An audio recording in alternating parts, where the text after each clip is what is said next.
He gets back to me. Her name is Rael Victor, this full of life profile name.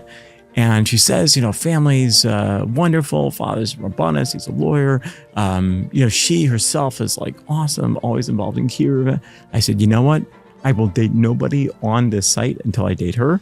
And I shut down my account. Ray Rustin calls me. He's like, you have a date with Ozzie Burnham. I'm like, wait, what? What are you talking about? First of all, I'm dating 2 other people. I don't know what you're talking about. Second of all, I didn't say yes to this guy. He's like, well, I said yes for you. I'm like, what? Like, you gave him a yes? What about all these questions? You're going out with Ozzie Burnham. I'm like, I'll give him a 1-hour coffee. He's like, you will give Ozzie Burnham a proper date. You will put on your highest heels and you will not call me for at least 3 dates. And I was like, you have to be kidding me. Do you ever feel like giving up? Meet a couple that felt like throwing in the towel for very different reasons before they met. Ozzie was married, but unfortunately for 10 years, he was on and off sleeping on hospitals next to his ill wife. And meet Rael, who was dating for many, many, many years, had multiple broken engagements, but couldn't find her guy. How they met is a wild story, and what they went on to do to help people date is really smart. You'll hear very practical lessons on being with your partner, whether dating or married. This episode is powered by Twillory, the best clothing brand in existence, CHESEDCHICAGO, your chance to win an awesome Tesla, Bipping, the top software solution for you and your team, and of course, Sister to Sister, a beautiful cause to be there for single mothers and their children. This episode is in memory of Shimon David ben Yaakov Shleima, as well as Miriam Sarah Bas Yaakov Moshe. Here we go. I'm Yaakov Langer, and you're listening to Inspiration for the Nation. Rael, Azie, thank you so much for being here. There's a lot to both of your stories, and then your story together. There's a lot. So let's start off with Azie, your story. Can you tell us how you got to right here? Sure. So I was born in Cleveland, family of 10. I worked in kiruv for many years. Always said I was born to a clan, not to a family. Then my family made Aliyah like immediately after my bar mitzvah. And it was just a very tough adjustment. Like I was 13 years old. Everybody says it's an awful age, and I can completely agree with them. I went through 5 yeshivas in 4 years. And finally, Baruch Hashem, I settled on Denver Yeshiva. Back in the States, my parents sent me back, and it was amazing. Great yeshiva, like great sports team, the Avalanche. You have snowboarding right there in the Rockies. So I loved it. And then I sort of aged out there. I got too old. And I went to AIRSUIT to, pick it up. Now, we're going to talk about shidduchim and dating. I'll just tell you one thing. When I got to AIRSUIT, my very first day, I'm sitting there like, I don't know, eating my cornflakes. And a guy sits down next to me, Shalom Aleichem. And I say, hi, Ozzie Burnham. And we start schmoozing. And he says, I have a girl for you. Now, you got to appreciate, I was in Denver, and like, girls are verboten. Like, you never talk. And suddenly, I'm like, girls? Whoa. Like, I don't even have a charusa, and I already have a girl. So I knew I was going to have to sort of like peel myself back to make sure I was approaching it the right way. But I have an amazing Rebbe, Rebbe Newberger, and like we figured the right time when I was ready. And 23, I started dating. I was completely unremarkable in my dating. I dated 8 girls, got engaged to my 9th. I was very committed to going to kiruv. She had a really interesting story. I was going to go out of town. My mentor, my icon, was Rabbi Emmanuel Feldman from Tales Out of Shul. Like he went to Atlanta and made it like a place. So I had always expected I was going to go out to a place, and I was going to, I don't know, bring in the flocks. It's going to be the Pied Piper for Jews, and that was going to be my life. So I married this girl. She was from South Bend. Couldn't get any worse than South Bend, right? Unless you go anywhere after you go into South Bend.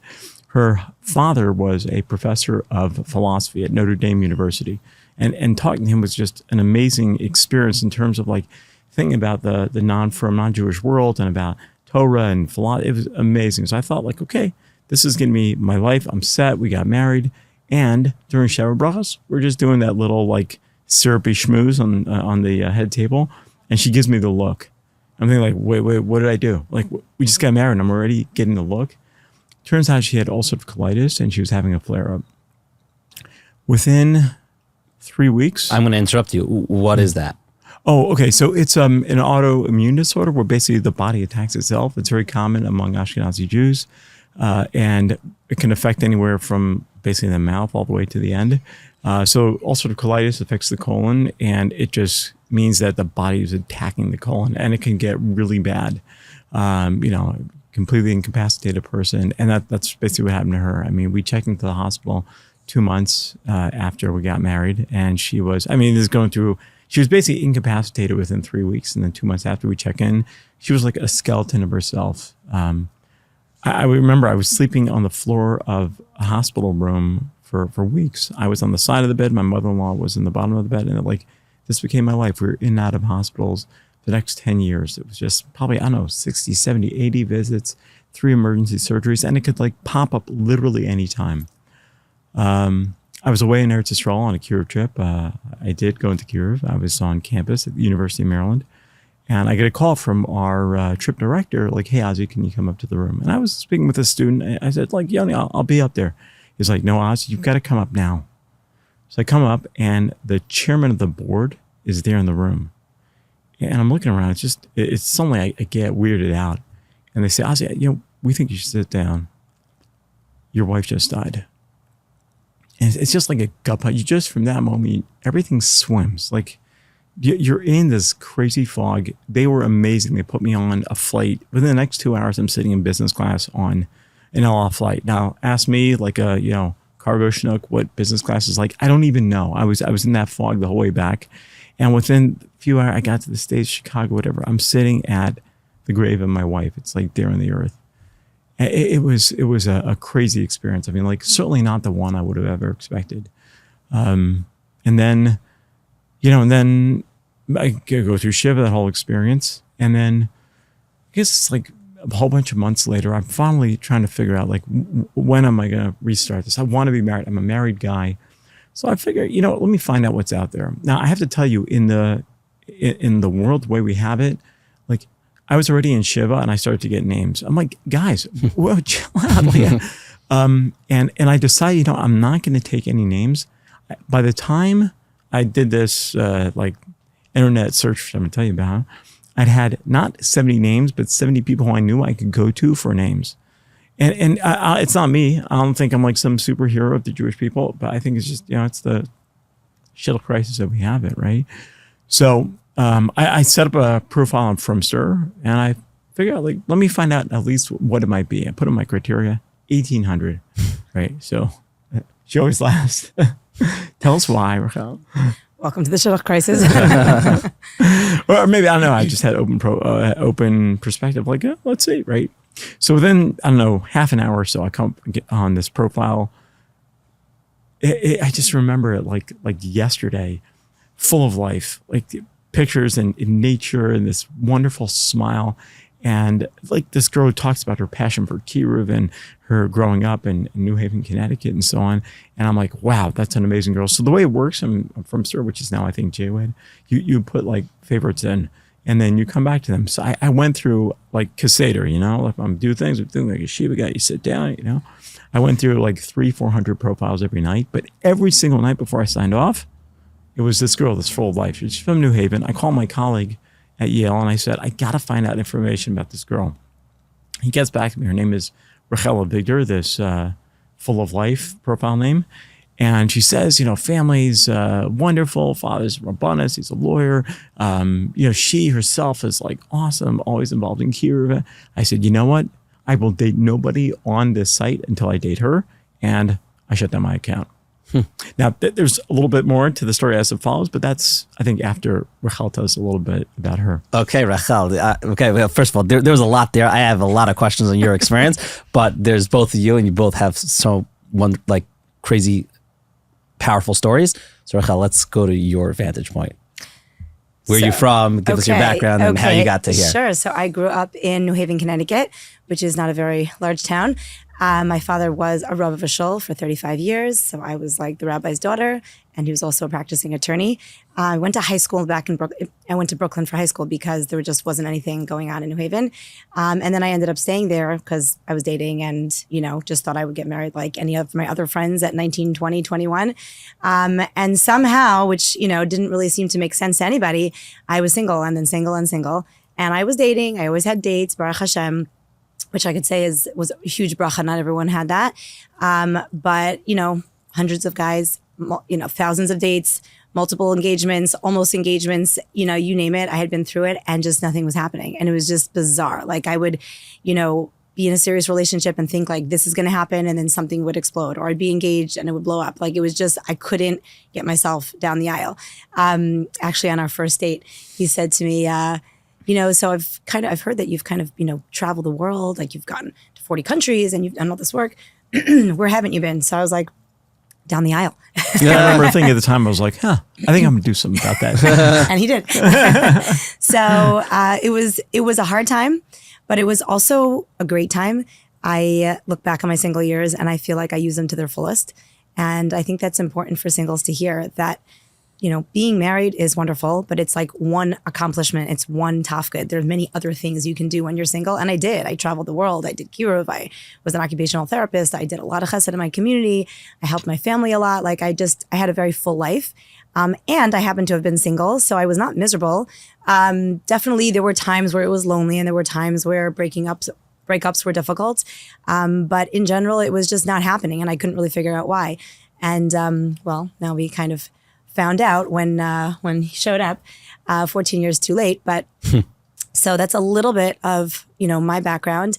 In terms of meeting him, I had gone to all the Shatchanim, I had gone to all the singles events, I had gone to all the Friday night dinners. Like I had done all of that. And all the Rabbanim and all the brachos and Mirtashem, this Pesach and this Sukkot. And like, I was just done. I didn't want to get one more bracha. I didn't want to go to one more event. Like the false hope was worse than actually having like nothing. I would have rather had nothing than all the false hope. So I just kind of stuck to my close friends that were single because we all understood each other. And we did something that I really encourage singles to do, which is we got together once a month for like a Rosh Chodesh get together. We hired a speaker to talk about whatever topic we wanted, how to deal with your parents and keep it of aim when you're an older single and you want to involve them, but you also want your privacy. Like we used to hire all kinds of interesting people. And then we had food and music and we just hang out, just 25 of us. And then what we did is when we weren't together, every week was dedicated to a different person. So this is Leah's week. This week is Shandy's week. Next week is Miriam's week. And what you did that week is you sent out the resume to just our friends and everyone has to just focus on ideas just for this friend. My week, my friend sent me my husband. So that is kind of how it came up. And for a while, I looked into it and then I heard like his wife had just passed away and it seemed like she had just passed away. So that seemed like way too fresh. I'm like, oh, wow. So I kind of put it aside and then it just kept on coming up again and again. As many people know, Roy Ruffson from Neve Yerushalayim, who was our actual acting shadchan. I had a close friend who mentioned the idea, and he kept on bringing it up until it was Sukkot time when I was in Eretz Yisrael. I used to spend Rosh Hashanah through Sukkot in Eretz Yisrael, and he was there, and he said, he's here. You should go out with him. And I didn't actually. Can I cut in? Sure. Because this is like such an incredible story of Hashgacha. So she used to work at Heritage Retreats, it's a care program, and my sister, who I call every once in a while, I called her. She said, somebody's looking into you. Okay, and she thinks it's a really good idea. I said, okay, fine, like cool. She said, but she also she has a very like type A personality. She's like incredibly capable and very, and maybe you've been through a lot. Just like chill it out this time. I said, I hear that. I think that makes sense. And I said, wait, Heritage Retreats, can I ask you, do you know her name? She said, yeah, I do. I said, is it this girl, Rachel? Because they gave me her, they call her Rachel, right? Rachel Victor. She said, yeah, that's her. I said, wait, no, okay. Yes, I'm on, totally, I'm in, whatever, like, let's make it happen. She said, well, I heard that she was also, maybe she had some concerns and she was talking to people and that was part of it. She thought maybe it's a good idea, but then I'm not sure it's going to work out. And I remember at the time thinking like, whoa, like she did like me, but then she had her concerns and I'm really into this girl, even though I've never met her. It was crazy how I felt so connected to her, even though, and I said, here's the deal. Like, as I go out into this journey, there's only one way it's going to happen. Hashem's going to somehow find somebody. So whatever it is, if it's supposed to be, it's supposed to be. And I remember telling my sister, I'm like, yeah, it's okay. You're so psyched up. Like, if Hashem wants it, it's fine. It's going to happen. I said, okay, I wish you atzlacha. Now, as this conversation is going on, the phone, somebody rings in. I recognize the number. So from Eretz Yisrael. I hang up the phone, pick up the message. It's Ray Repson. Ozzie, Rabbi David Rafson, and I've got a wonderful girl for you. Rachel, Rochela, big deal. Nobody in the universe other than my Rafson. So if you ever hear somebody called Rochela, right? So I said, okay, I'm coming out to Israel, planning to start dating. So it's time, let's have a chat. I go over there, Matzah Yom Kippur, and we have he is just a thrill of a human being. He's awesome. I mean, started Neve Yerushalayim, the largest institute of Jewish learning for women in the world, but like he's done so much, just one of these Jewish polymaths, And at the end of the conversation, he says, let me tell you about Rochele. He says, I know that there's skeletons in every closet. I know this closet well, and there are no skeletons. Like kind of a strange way to say, she's a great girl, but I said, okay, great, I'm in. Like, I already knew enough, so I said, yeah, totally. Now, here's another crazy thing is that my Rosh Yeshiva, Baron Lopyansky, had read me to his best friend's daughter. And of course, like, Rebbe, sure, I'll take her. And I'm just waiting to hear back because, I'm going to Eretz Yisrael. So here I have, I've got these two people. I don't know who's going to say yes. Cut. Now we'll go to Rael. So I was in Eretz Yisrael with all my friends, and I used to, like I said, go from Rosh Hashanah to Sukkot. I would go before Rosh Hashanah. I'd get an apartment. I'd stay Rosh Hashanah Yom Kippur, and then all my friends would show up for Sukkot, and we'd like make a big party out of it, and it was a lot of fun. So Shabbos before Sukkot, we all went up to Tzfat, and I actually had a lot of questions about him. And I told Ray Refson, I'm not sure about a few things. Here are a few things maybe you can find out. And if you get me some answers, I'd be interested in looking into it further. But that was in the summer. That was like probably July. And I didn't hear back from him until this Erev Sukkot. So all of a sudden, I'm on the bus up to going to Tzfat with a bunch of my friends. One of my friends being this other girl that he's looking into. And Ray Refson calls me. He's like, you have a date with Ozzie Burnham. I'm like, wait, what? What are you talking about? First of all, I'm dating two other people. I don't know what you're talking about. Second of all, I didn't say yes to this guy. He's like, well, I said yes for you. I'm like, what? Like, you gave him a yes? What about all these questions? You're going out with Ozzie Burnham. I'm like, I'll give him a 1 hour coffee. He's like, you will give Ozzie Burnham a proper date. You will put on your highest heels and you will not call me for at least 3 dates. And I was like, you have to be kidding me. At that time of my dating, I was just like, not able to give that level of investment. So it was like a lot for me. But regardless, I have this whole conversation with him on the bus. While this conversation is happening, and those like, Israeli buses, and it's like down by the steps, you're like trying to have a private conversation. Unbeknownst to me, I found out later, this friend of mine is in the back of the bus calling America Friday afternoon, trying to get information on him. And she's just getting busy, single. She can't get through to anybody. So she's like, I can't give an answer. I can't even get information. And at that moment, I had already said like, fine, I'll go out. And that was it. Like I had given a yes. So wow. He went out with me instead of Yep. So never had a date with that girl and dated Rael.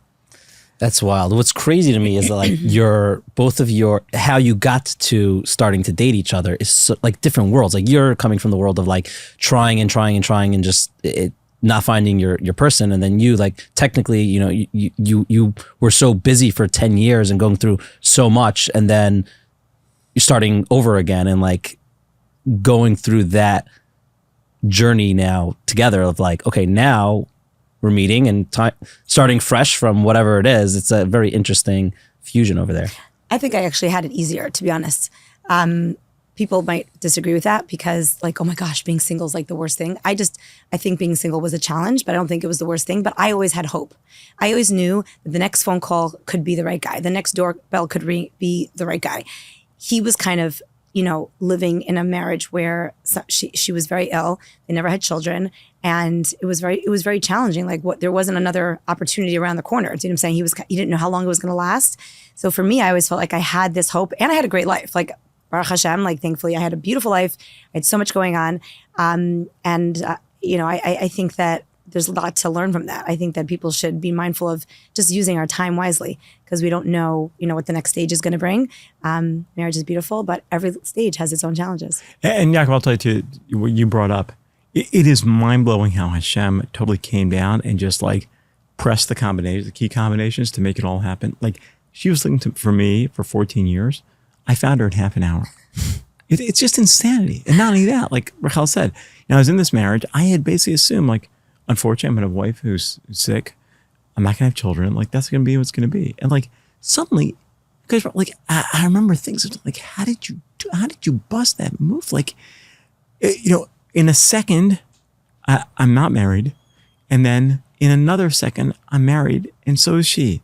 It just gave me so much of a different perspective in terms of Bitachon. And other times in my life when I would have challenges, I'd go back to that and be like, you were there. Like Zechor Yitzias Mitzrayim. Remember when Hashem just like came right in and did that where it could not have possibly happened any other way. As he's pulling up for the first date, I quickly call somebody who was trying to read it to me, and I was like, I'm going out with her right now. I'm like, okay, I need to know, am I like of the first girls, or am I like the first girl? Like after she passed, am I like the first girl? They're like, you're the first girl. I'm like, forget it. This is not working. Like, I'm dating for 14 years. I've gone out with like, this is number 220 sitting right over here. Like, there's no way that a guy who's dating for the first time in 10 years, like, it's just not going to happen. And, it took a little bit of effort to bridge the gap. Well, here's what's wild is that Rael was like a peerless dater. She was a class act, like top 10, And I think humbly, I was a pretty good married person. Like I'd been committed to somebody who unfortunately was sick for many years. It was extremely challenging. So you had this crazy dynamic of like, a world-class dater marrying like quite a decent marrier. But like, I wasn't a very good marrier yet. Right? So like, I remember the first date, she had it down. I remember walking around. We're having like the chit-chat you might have on the first date. I remember like, this girl got it. She's just like, she knows what to say when and like how to get you engaged and how to like totally not let you know anything while still like being totally talkative and involved. And I remember thinking like, I totally don't know how to do this. So the second date, it was an amazing date. We were, in Yerushalayim, looking out over the old city by that first windmill, not the second, like the makeup windmill. I just looked at her and I said, you've done this many more times than me, and it's been a while. So maybe you can tell me what we do on the second date. And she looked at me with this like, I just can't believe it. Like they gave me this kind of school kid. He doesn't even know what to do. So I looked at him and I said, that first date that you were like trying to like recruit me for like some Shabbaton and you were putting on all your best jokes and like putting on, this whole like show. Who's the Ozzie Burnham behind that guy? Who's the real guy behind that guy? And that led to like, I don't know, a 10-hour date. It was amazing when it was like, that was the, when I still think back to that moment, it was so powerful. Like, she wants to see me. And I said, that is the question. That next date was like 6 or 7 hours. And we were off. We were off. And after that, I was like, all right, this is either going to be a serious parsha or it's going to be a really bad breakup. We'll be right back. But first, we've talked about Twillory's amazing suits and pants before. But today, I want to tell you about their shirts, specifically their ear shirt. I'm wearing it right now. And let me tell you, it's the most breathable shirt I've ever worn in my life. It's perfect for those long days at the office. I guess it's a chilled office, or even a casual day out. Not only does it look great, but it also feels fantastic. It's what all the cool kids are wearing these days, and for good reason. The ear shirt combines style and comfort effortlessly, keeping you looking sharp while feeling incredibly comfortable. Now, here's the best part. You can get your own ear shirt at Twillory.com and save money while you're at it. Use the code INSPIRE at checkout to get $18 off when you spend $126 or more. Plus, when you spend that amount, you'll get free shipping. So you're getting a fantastic deal. Don't wait. So head on over to Twillory.com and upgrade your wardrobe with the most comfortable, stylish shirt you'll ever wear. Trust me, you'll love it. Remember to use code word INSPIRE for $18 off. Now we'll be right back to this week's episode, and the next story is next level. But first, I want to invite you to join the 10th annual Tesla raffle from Chesed Chicago and get a chance to win the Tesla Model X, S, Y3, or Cybertruck, or opt for $50,000 in cash money. If you're watching this episode, you can see me exploring the brand new Cybertruck, and you can win it. Chesed Chicago, founded by the beloved Dayan Rav Shmuel First and previously known as Chicago Chesed Fund, is an incredible organization dedicated to helping families in crisis. They're currently funding over 80 essential programs and services. Their mission is to help families get back on their feet by offering essentials like food, furniture, job placement, navigating government funding, and much, much more. By participating in this raffle, you're not just getting a chance to win an incredible Tesla or cash. You're also making a significant impact in the lives of family in need. Your donation helps sustain vital services that bring hope and stability to those facing difficult times. For your chance to win, head to ccraffle.com, use promo code LECHAIM, that's LCHAIM, to get $25 off 2 tickets or $500 off 15 tickets. Hurry, tickets are limited and only 9,999 will be sold. Don't miss out on this incredible opportunity to win big, support a fantastic cause, and drive away in the Tesla of your dreams. This is the 10th year of the raffle. The drawing date is September 9th, and the fact that the tickets are limited to 9,999 makes you have to hurry. So go get there before the tickets run out. Visit ccraffle.com and use code word L'chaim today for some money off. Now back to this week's episode. Oh, I have a question for both of you. I will start with you, Rael. Like, did you feel then like, obviously, okay, when you found out like this is the first, you're the first person he's dating since, in a while. Right. Did you feel like as you're getting deeper into dating that like I don't know if it's anxiety, but like, when you're dating someone, it's like, okay, you're dating. And then as it gets more serious, it's like, okay, this is very serious. And it can make someone nervous, but you have so much added possible, like, you don't break this guy's heart. Right. Like, and I'm going to ask a similar question for you, but like, did that like scare you? So it didn't scare me, but I was very careful for myself not to be too vulnerable too quickly because I had been so hurt so often. And I also wouldn't want to do that to somebody else. So like, I remember on that date, I literally stopped the date. I was like playing dating coach even then. And I was like, can we pause the date for a minute? And he's like, what do you mean? I was like, can we just take a pause? Like, can I just talk to you like, just like as a friend? He's like, yeah. I'm like, this is a lot of information and I'm not sure you really want to share all of this right now. This is like a second date and I might not ever see you again and I might say no. And I really don't want you to overshare and be like, have like a hangover, like a vulnerability hangover. You know what I mean? So just letting you know. Okay, back to the date. He's like, okay, thank you for that. So I did that. You did that 3 times. I did that a few times, yeah.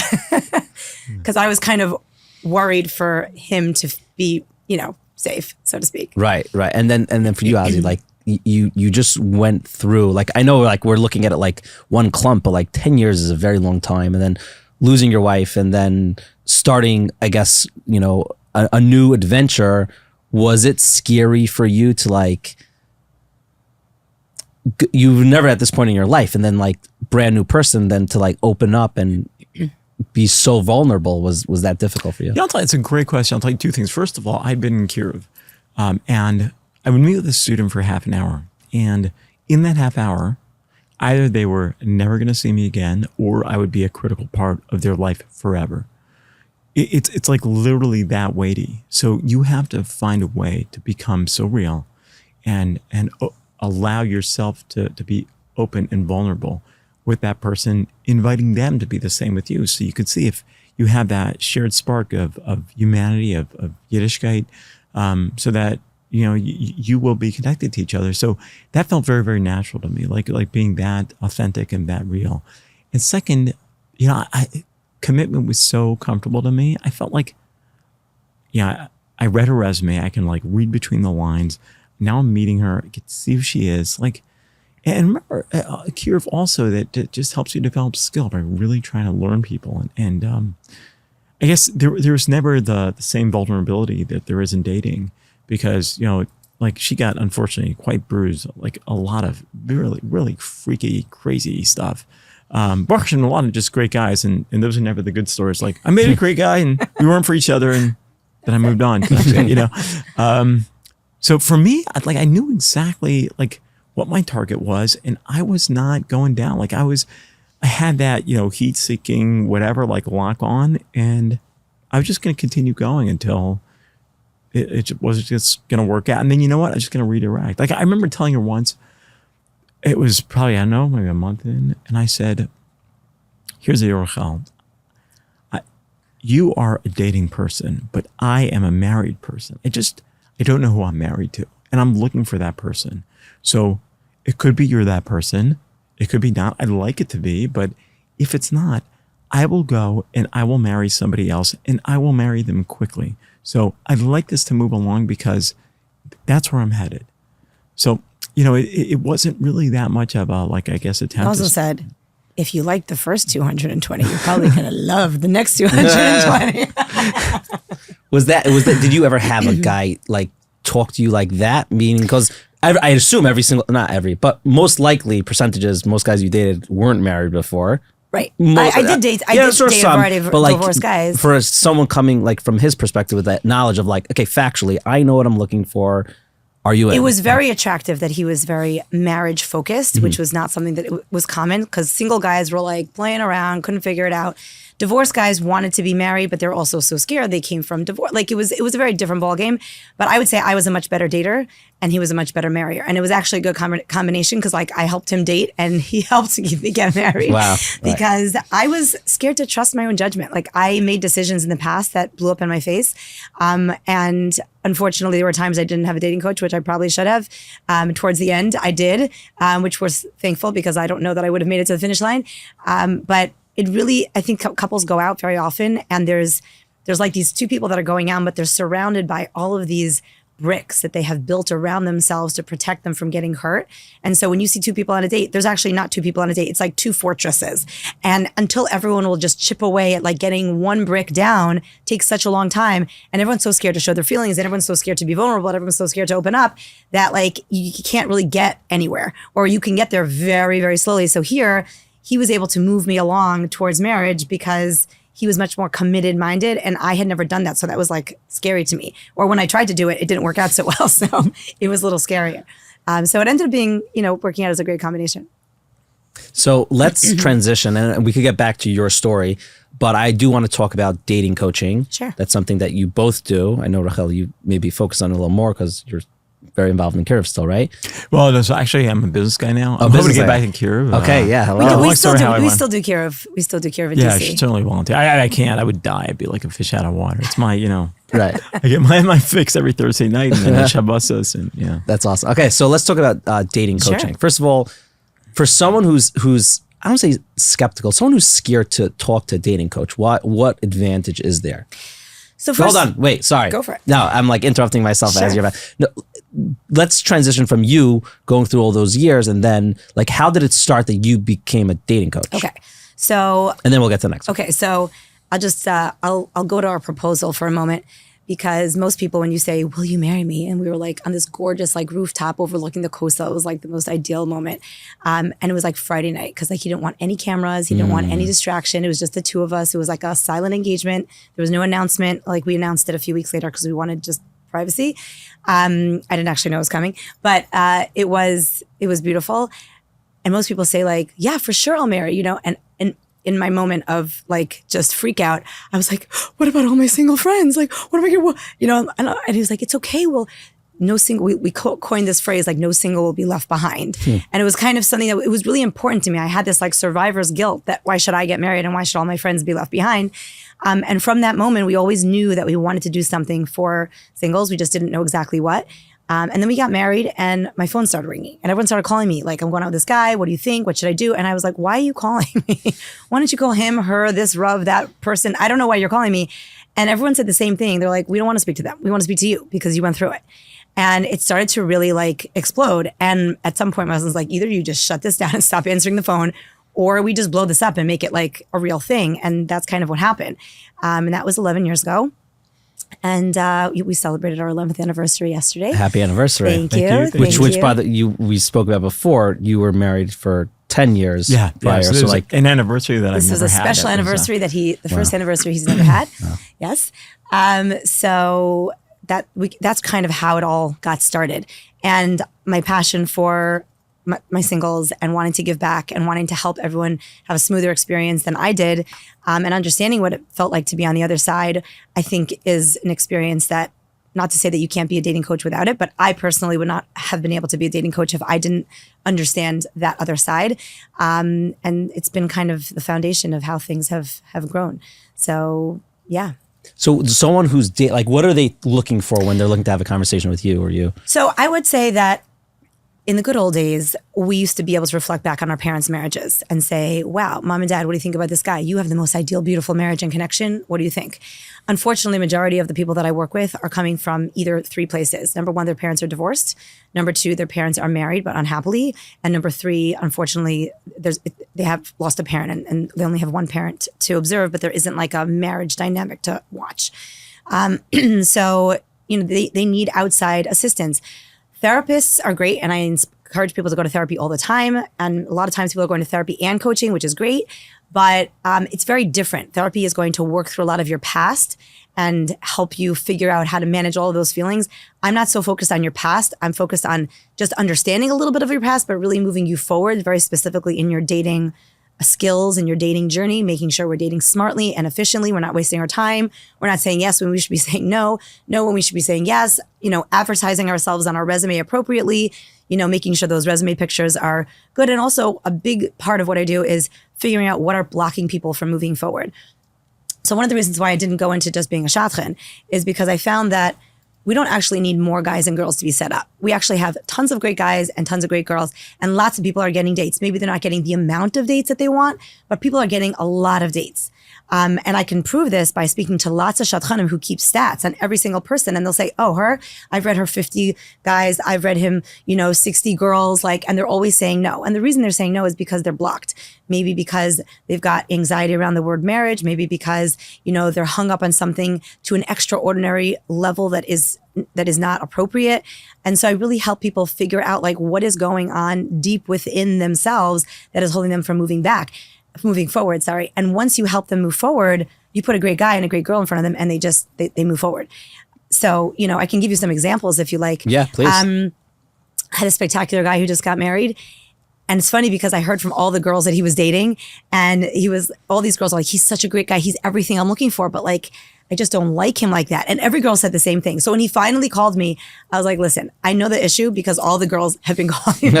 I spoke to the past 10 girls that you dated, and I can tell you what's going on. You're a great guy. Every girl likes you, and you got everything that they're looking for, but you don't know how to take your relationships from friend zone to more than that. You don't know how to show some emotion. You don't know how to show them some compliments. You don't know how to, do things in an appropriate, flirtatious way. You don't know how to, make it a little romantic. He didn't know how to do it. I had to literally teach him. He never saw that at home. And he came from a healthy home, but he never saw that. His parents were not so emotional, not so communicative, and it was a struggle for him. And we really worked on it for a bunch of months. And he met a great girl and he just got married. And so, that's a simple area that someone just needs a little bit of assistance in, or rewriting a resume, or telling someone, listen, that picture, you're a good looking person, good looking guy, girl, but you need better lighting. You need to smile. No one's going to tell them that. And going back to the parents, unfortunately, I don't necessarily see myself in today's day and age as wanting necessarily a marriage that ended up that way. Mm-hmm. So I have young 19-year-olds who are coming to me from Lakewood and just want some pre-dating, help in terms of how to present themselves, what to look out for, what things are most important. So we'll do some of those skills. And then I have some really complicated stuff where couples are dating for months and unsure where to go. And, there's complicated dynamics back and forth. And usually my husband will take the guys who only want to work with a guy, or very specific hashkafic challenges that are getting in the way of a relationship. I'll send him a lot of that, or specific areas that I feel only a man should, tznius stuff that I think that a man should deal with rather than I should. So, well, you guys make a great team, so I could totally see how that works. But question about you, Ozzie. It's funny, in the yeshiva system, you growing up Orthodox or from, I know my experience, I was a goody-goody. My whole life, it's very rare interactions with women, right, basically, or girls, whatever. Sure. And then it's funny because Rabbeim are hanging out with girls, as it should be. Okay, that's part of our system. In high school, you shouldn't. It's frowned upon to hang out with girls. Yep. The second you start dating, your Rebbe's no, you're gonna marry her. It's what? What's a girl? Yeah, you're the guy who's feeding me the girl. Yeah, so I'm curious from those kind of guys. I don't know, the yeshiva guys. Do you see that problem of not really being used to being with girls in general? Then how to find a marriage partner for life. It's so complicated. Yeah, it's a great question. So I think a lot of people, Baruch Hashem, they just sort of find a way, but for some it's a problem, and more than happy to talk to them about it. And it comes from a good place. And it might have other dimensions, right? They might have a Musar perspective about women and about married life that's very intense. It doesn't have the breath of life and the color. HaKadosh Baruch Hu, he describes his relationship with us in terms of marriage, right? So that means that marriage is the ultimate experience of connection and love that we can experience next to HaKadosh Baruch Hu, Shir HaShirim, right? So sometimes it's the sort of karate of taking their perspective on what HaKadosh Baruch Hu says about Klal Yisrael in sort of intimate terms, and then presenting that to them, saying, hey, why is HaKadosh Baruch Hu, it doesn't seem functional. HaKadosh Baruch Hu doesn't seem functional, transactional with us. He's genuinely obsessed and in love with us. So like, that's okay. Let's get you there, you know? I'm curious, what's your take on, and I'm going to round it off because I'm sure there's a lot of different challenges people have, but for men, do you think the biggest challenge when it comes to dating? And women, what do you think is the biggest challenge when it comes to dating? And it's a question for both of you. You may have different answers. With guys, Shamir Saying is a big deal. Unfortunately, we live in a society where like, you know, need I say more? And then I go on a date and I expect that girl is going to look like some billboard that I've seen, and she's not. And honestly, you don't want that girl as your wife and the mother of your children. But unfortunately, it seeps in and they go out and I'm just feeling like I'm not attracted to her. And people have trouble, a lot of guys have trouble understanding that attraction is an important quality, but it's one ingredient to a bigger picture. And when you actually feel deeper emotional connection to someone, you will actually often feel physically more attracted to this person. And some relationships need a little bit of time to get used to that relationship and kind of shift our vision from like what I see as the ideal, you know, beauty, paradigm to what is a really realistic person that I actually want to be married to. So I think that's for guys, that's obviously a very, very big struggle today. And, you know, I don't really want to go into this, but just quick, I find that Rabbanim are very focused on making sure that like everyone's got their filters and then, you know, the computers have got codes and put the computer in the living room so all the parents can see the kids. No one's on top of single guys. Nobody's watching single guys. And this is actually a big issue getting in the way of single guys getting married because no one knows what's going on. I can tell you what's going on. It's not good. It's not good. It's not good for them. It's certainly not good for their dating, and it's definitely not good for their marriages. And so when you spend many years as a single guy wanting to be married, but you're not married and there's nobody on top of you and all kinds of things are happening, you're going places you shouldn't, or even if you're not going places you shouldn't, but you have access to things that you shouldn't, it really gets in the way of your dating. And those kinds of scenarios, like I will send a lot of those to my husband, or sometimes deal with them myself because I see it. I see how it deeply impacts, and people can actually get help and, you know, really get themselves married if they want to. So that would be like one area. Yeah, and I'm sure, again, because we're not talking about married life, I'm sure that problem spills into married life as well. We're just for sure. You're dealing with the guys who are dating. So of course. And what about women? What challenge do you think is like the most prevalent? There's a lot of external pressure from society. There's pressure from shadchanim, there's pressure from parents, there's pressure from the guys, there's pressure from all my friends are getting married, so there's pressure within my social strata and also from within myself. And I know I need to get married. Everyone's getting married. I need to get married. So there's all this like pressure. That has actually, all that pressure actually leads us to not making good decisions. No one makes a good decision under pressure, number one. And number two, all that pressure makes me feel like I just have to do it now because everyone's on top of me, which isn't necessarily meaning that we're marrying the right guy. And so as we've seen, like the frum young divorce rate is skyrocketing out of control. All of that pressure has forced a lot of girls to say yes. I deal with a lot of girls who, a guy, if he wants to say no, he's going to say no. If I don't think she's pretty, if I'm not into her personality, he's just going to say no. A girl, because she gets less dates, is going to feel like, if I don't say no, I had this all the time. But what if I have another date? Don't have another date. I'm like, what does it have to do with this guy? Like, do you like him? No. Are you attracted to him? No. Do you enjoy his company? No. Why are we here? Because my parents said it looks good on paper and it's everything I'm looking for. I'm like, last time I went to a wedding, I didn't see two papers standing under the chuppah. What are you talking about? I'm like, you're willing to marry this guy just to get all the pressure off your back? Yeah, but I don't know when I'm going to have another date. I'm like, I don't care if you don't have another date for 3 years. A lifetime is a lot longer than 3 years. And so I kind of have to give them like a reality check. It's much more important to be patient and wait for that right person and that right connection. Otherwise, we're stealing something so beautiful and so essential to every young couple, the ability to want the joy to connect and be with someone that they want to be with. So I kind of have to come in and, you know, manage the shadchanim and manage the parents and like let everyone just give this single space so they can calm down, take a deep breath, get the pressure off, and actually buy them some more time to figure out, like, is this, you know, the right relationship for me? And sometimes it's not, you know, and sometimes we got to get out and people will say like, what's your success rate? How many couples have you married off? And I really don't like that question because if I have a girl who's in an emotionally abusive relationship and I get her to the point where she recognizes that she is in this emotionally abusive relationship and she gets out, I think that that's a success. No, she didn't get engaged, but I hope that she's now going to get help and she's going to be able to marry a healthy person in the future. But I don't measure it in that way. You know what I'm saying? Dating, I tell people all the time, dating is a process of self-discovery. So for those young guys who just start dating and they don't even know what a woman is, they don't even know what dating is, they don't know what a relationship is, it's a process of learning yourself and learning a woman and learning a relationship. Like, it takes time. Not everyone could just figure it out right away. Yes, maybe if you came from this idyllic marriage and your parents were like really a beautiful couple and they set you up with like a really great shidduch, it's very possible that it could work. But very often it doesn't work like that for people, and that's okay. So we're all learning, we're all growing, we're all figuring it out. And I'm here to just help them through that journey without judgment, without pressure. I never tell people to marry anyone. I never tell people not to marry anyone. That's their decision. It's a decision they have to commit to, so they have to make it. But I'm there to empower people and kind of, handhold them through the tough stuff. Now, we'll be right back to this week's episode. First, someone like Sarah. Sarah was living a typical frum life, married with 5 children and volunteering at her shul.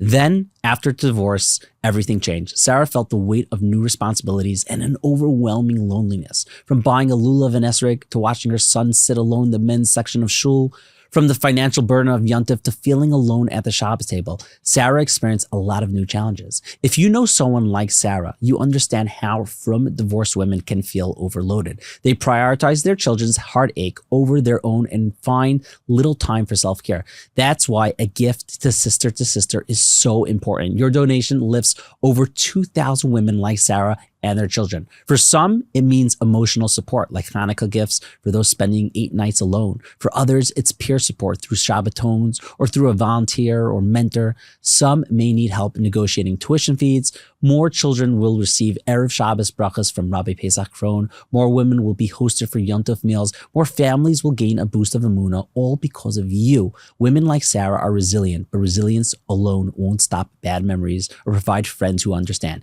If you believe in helping women feel connected to their community, please donate today at causematch.com/sister2sister. We have set an ambitious goal to raise $1.2 million by July 31st to enable us to support our 33 chapters. Wow, that's a lot. With your help, we can meet the ever-evolving needs of our sister-to-sister family. Please open your heart and donate today at causematch.com/sister2sister. Now, before we get back into this week's episode, and the best part is coming up, folks, let's talk about BitBean, the top software solution designed specifically for your company. Using a custom-built software solution from BitBean isn't just about improving efficiency. It's about saving money in the long run. Let's take an example. Imagine your company currently spends $50,000 a year on manual data entry and error correction. With BitBean's tailored software for your company, you could automate these processes, reducing this cost by 80%. That's a savings of $40,000 per year. Now think about employee productivity. If your team of 10 spends 20% of their time on redundant tasks, that's 4 hours a week per employee. At an averagely hour wage of $25, that's $1,000 a week, or $52,000 a year. BitBean Solutions could cut this by half, saving you another $26,000 annually. Add these together and you're looking at a total annual savings of $66,000. Over 5 years, that's $330,000 saved, not including the additional growth and efficiency benefits. BitBean's expert team works closely with you to develop a software that fits your business like a glove, ensuring every feature adds value. Invest in a solution that grows with your business and see how tailored technology can drive your success. Choose BitBean and start saving today. Now, back to this week's episode. What advice would you guys have for a parent who their kid's like about to start dating, or even they're already dating? Like what? And maybe it's too late already. Like, oh, you should have started when they're 4 years old and giving them proper tools. Right. But what advice do you have for them? I mean, Rael's really the expert in this. Like, the men are my domain, but I don't want to steal it. You're kind of too late. I'll say that like partially. Work on your marriage. Mm-hmm. The marriage that you build in your home is the marriage your child is going to emulate, for better or for worse. So if you were a loving couple and you were always respectful in the way that you disagreed and you always put the other one first and you always show compassion, your kids are going to gravitate towards someone like that, because that is what marriage means in their minds. Like, it doesn't take long when a single comes to me and says, I'm going out with this guy and like, he's a really great guy, but like he just doesn't communicate. He never opens up, and like he's everything I'm looking for, and he's really good to me, but like he just doesn't open up. I'm like, tell me a little bit about your parents. Bingo, it's right there. That's exactly the marriage that she saw. But I really like him, but like I don't want to stop dating it. She's just drawn to it. She doesn't know why, but like it's her dad. It's exactly her dad, right? So we really have to work on what our children are seeing. You know, if you need to argue, do it privately, and if you need to argue politely, you could do it in public if you can actually do a good job at that. But work on your marriage, like love each other more and show them the joy and the beauty of the connection of marriage, so that they want to emulate that. It's so, sorry, go. I just add something, not directly related to the questions you asked, but Baruch Hashem, I'm zochet to be the moderator for a group of shidduch organizations around the country and in Canada. So let's say Baltimore, Toronto, Miami, California, or Los Angeles, Muncie, and so on. They all get together once a year and they discuss the issues that they're facing. And I'm so disappointed because there's so many wonderful ideas and there's so many people who are deeply committed to this. And I don't know that there's any one overarching organization that's now actively working on this. I often suggest to them, like, you have so much collective wisdom. Bring this together. It's something that affects Klal Yisrael so deeply. It's the Bayis Neman. It's the Binyan Adayad. And I just feel like everybody in our community deeply cares about this. And there are ways for us to be able to bring our collective knowledge together where, 1 + 1 = 4 or 5, that really becomes the benefit and the sort of like lasting asset that serves the community in an ongoing way. A woman just called me this week. I really want to help the community. I really want to help shidduchim. What can I do? We thought maybe we'll get a bunch of names of girls and we'll make like a shidduch group. And she has absolutely zero experience at all. She's just a nice woman who wants to help people. She's like, what can I do? Would you like to come and help us? We'll make shidduchim. I was like, no. Here's what you need to do. Take 10 married couples. Get all the guys together for a meeting. 10 guys. Get those 10 guys to think of their single friends who they know really well and who are going to listen to them. Get all their information. Print it all out. Get all their resumes. Print it all out and figure out what kind of girls they're looking for. Then take that all that information and give it to the wives. Let the wives get together for another meeting of those 10 wives. And now that you have the guys, always get the guys first because it's harder to get the good guys. So we get the guys first, okay? Because if you give me a bunch of girls, I won't necessarily have enough guys. So get me the guys first. And then take all that information, give it to the women and say, okay, Maishi, Shmoli, Levi, who do we have for them? And then you bring all of those friends, all those women and all the women of those friends that they have, set them up. I said, all these young couples, they are the wealth of information. They know all the singles and people will listen to them because it's my friend, because my chavrusa, because, you know what I'm saying? The shadchanim have the people that are coming to them after lots of other things are not working. But there are a lot of people that are under the radar that haven't even gotten to a shadchan yet. Why are we not accessing them? So that's what I told her to do. And I hope that she's very successful. I said, I'm here, if you need any assistance, but I really think that we're not utilizing our young couples enough. They, have so much access. That's just one idea of many. So again, I would really hope that we begin to, for the sake of like so many people, really having to spend more time in this, just for the lack of our ability to like organize and help them with all these many creative ideas. I love that.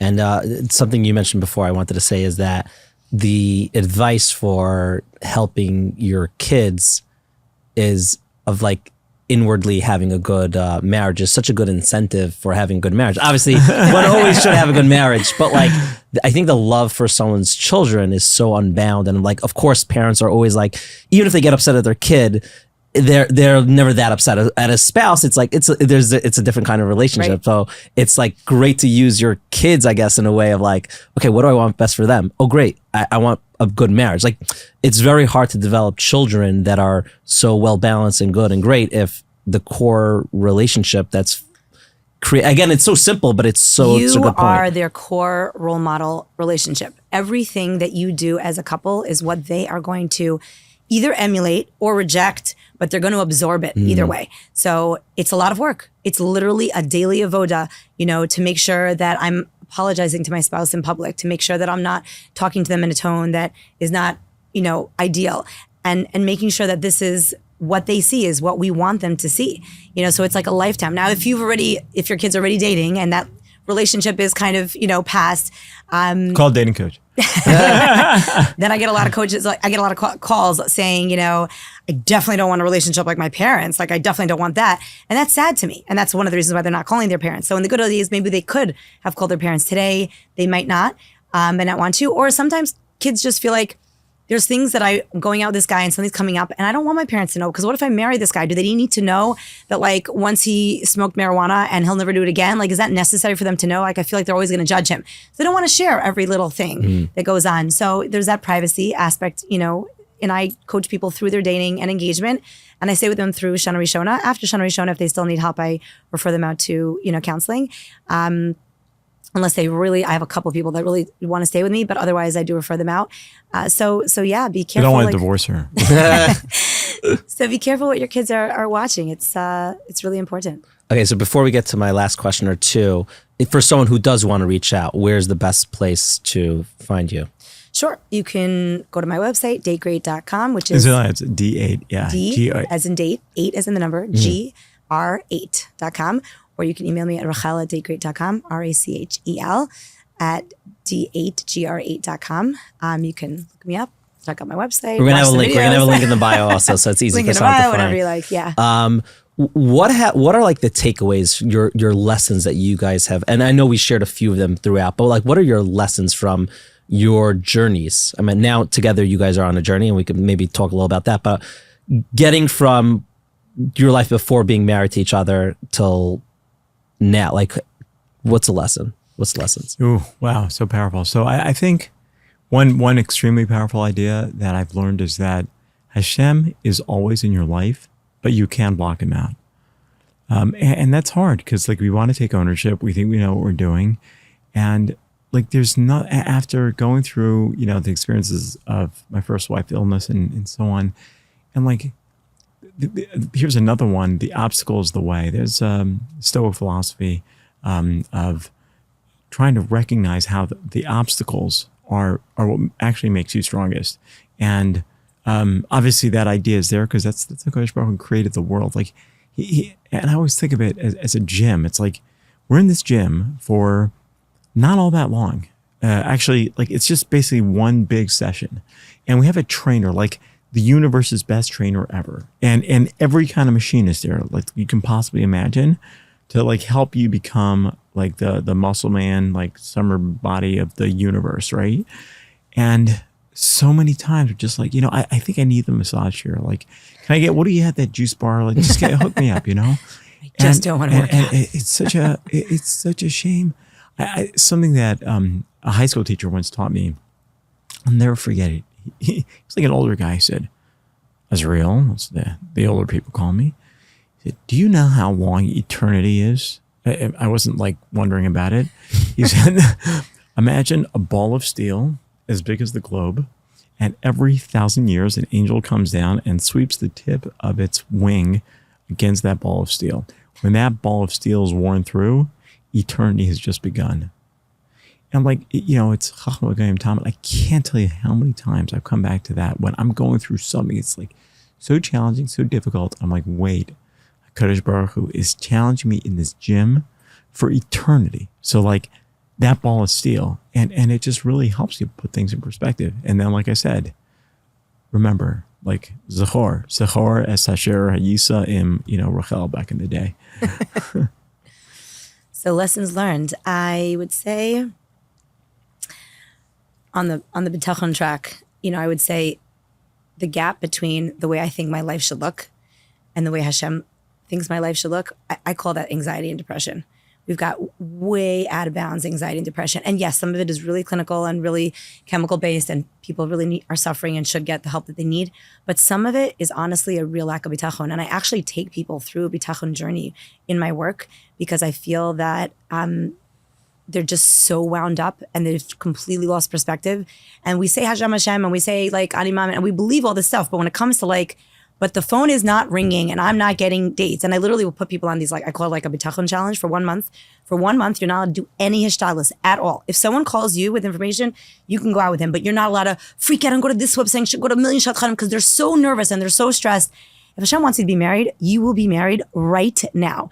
And the fact that you're not married, I don't know why, but I know that you're not supposed to be married now. I didn't know why I wasn't married, but I knew the moment that I was supposed to be married, I got married, right? Like the person who was the most shocked to walk down the aisle was me. I was actually like, it wasn't so nice, but when I was engaged, like my husband was like so excited.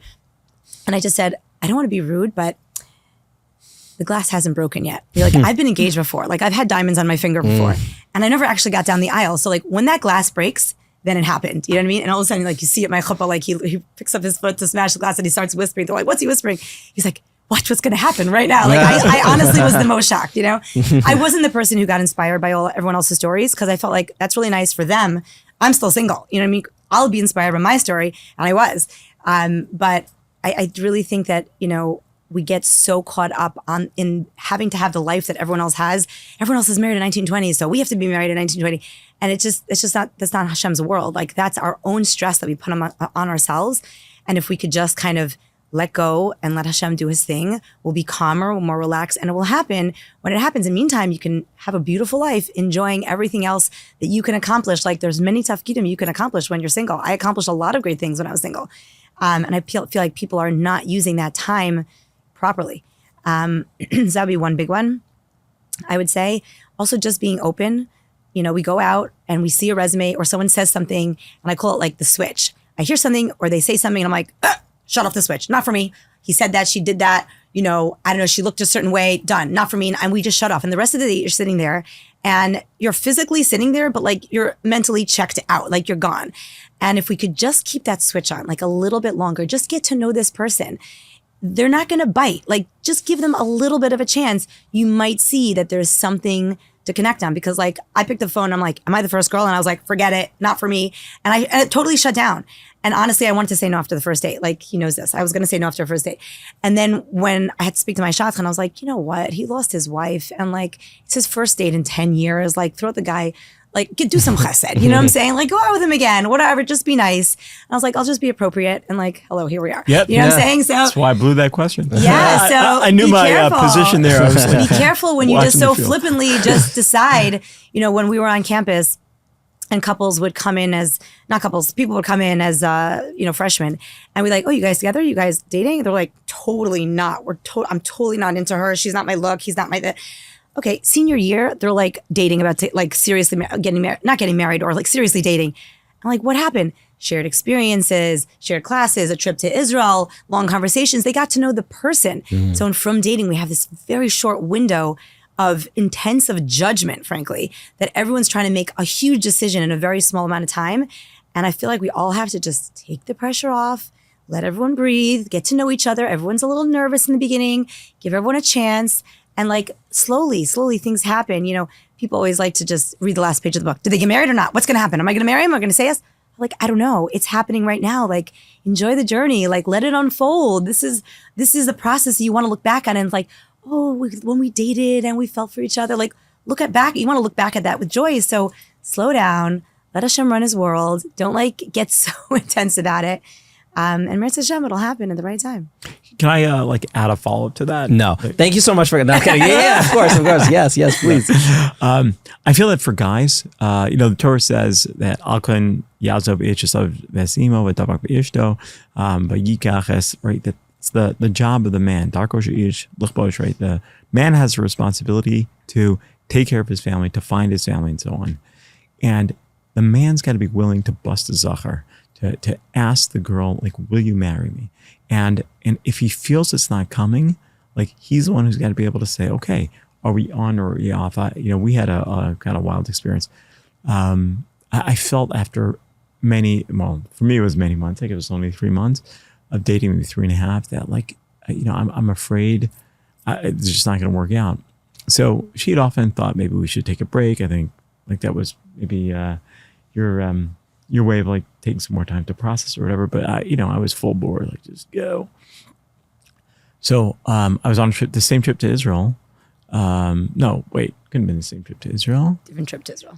Of course. It was the trip to Israel. Oh, on which we got engaged. That's what I mean. Because we got engaged like on this, looking out of the Har HaBayit. So that trip, before she came, I was come back from a line. It was like this, sweaty bus, the students playing their music and dancing. I wrote her like a Dear John break letter. I said, basically, I've tried everything. I really hope this will work out, but I don't see us moving forward. So I think it's time for us to take that break. And we got to the hotel, got into Wi-Fi, hit send, and went to sleep. Next morning, we went to Hebron with the guys, and my phone starts ringing, and I see it's Rael. I'm like, I'm on breakup. I got to be legit about this. We're broken up. So, And the phone keeps ringing and ringing. Finally, I say, like, it's Pashut, sorry about that. I wouldn't treat a dog like this. So I take her call and she's in tears. She's like, no, I didn't mean that, you know. And Baruch Hashem, I'm so happy that I was able to say, like, either yes or no, but it's got to be. And then, like, when I was ready, I had to ask that question, like, will you marry me? And even though it was a month, we give another month for her to be ready. I said, I don't care if it takes 6 months where we don't tell anybody, but for my own comfort, I need to know, are you in? Is this moving forward? So yeah, a lot. Can I add to that? It's a lot of a big dating lesson learned here. So a lot of times guys come on really strong, right? So I say, like, guys are like a microwave. They heat it really quickly and they cool off really quickly. And girls are like a crock pot. They kind of warm up slowly, but they stay warm for longer. It's just, that's how the dynamic is. So the guy comes on really strong. He's really into her and she's like feeling smothered, like, whoa, who are you? What's your name? Like, why are you so into me? It's like, it just really chokes them. And so they start to pull away and the guy's like, why? You're not into it? Why? You know? And they don't understand that they've got to move back. So when he sent me that breakup letter, in the beginning, he was like so into it. I was like choking. I was like, okay, enough. I get it. And then when he sent me that breakup letter, it gave me that space to recognize, like, oh my gosh, I could lose him.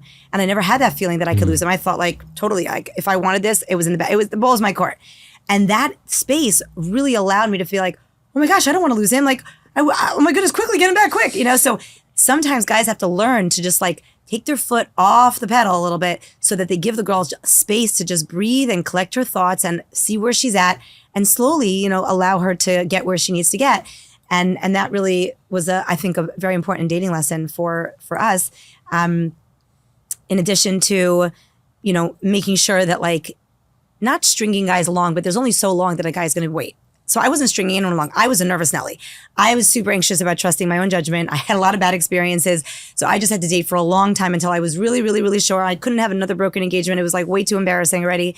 Already when I call people to say that I was engaged on Purim, because we got engaged on Purim, everyone was like, this isn't a funny Purim joke. Is this like V'nahapach? I'm like, no. I'm actually engaged. Like, we don't believe him. I'm like, come to my l'chaim right now. And everyone like showed up in costume, you know? So, you know, it's important for everyone to take the time that they need and not feel pressured by any external forces, but also understand even within the couple, there could be like pressure going on and everyone needs to give everyone the space they need to come to that decision on their own.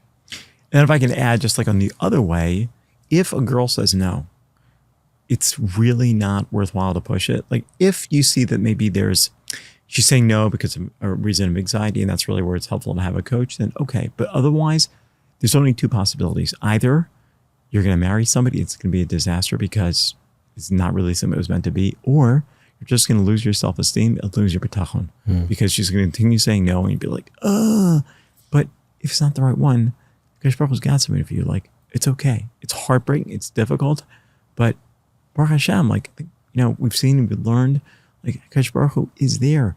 He gave you a mitzvah of being married, and he's going to make sure you have the tools to do that mitzvah. Really, really amazing. Thank you so much, Ozzie. Thank you so much, Rael. Thanks for coming and doing this. We were planning this for a while. It's like, I look back since last August. Wow. Thanks for doing this. I really appreciate it. Our pleasure. Good things come to those that wait. Yes. Hey, Rael. It's the truth. It's the truth. Okay, pleasure. Thank you so much, Yaakov. It's really fun. If you got this far in this week's episode, definitely leave in the comments strong, the word strong, because that's who Rael and Azie are. They are strong. And you are too. And before I get to my last words for this episode, I'd like to thank again Twillory, the best clothing brand around, Chesed Chicago, your chance to win an incredible Tesla and help an incredible organization, BitBean, the leading software solution for you and your team, and of course, Sister to Sister, a wonderful cause supporting single mothers and their children. Please open your hearts and give. Special thanks to Moshe Dax for recommending this week's episode with the Burnhams last year, I think.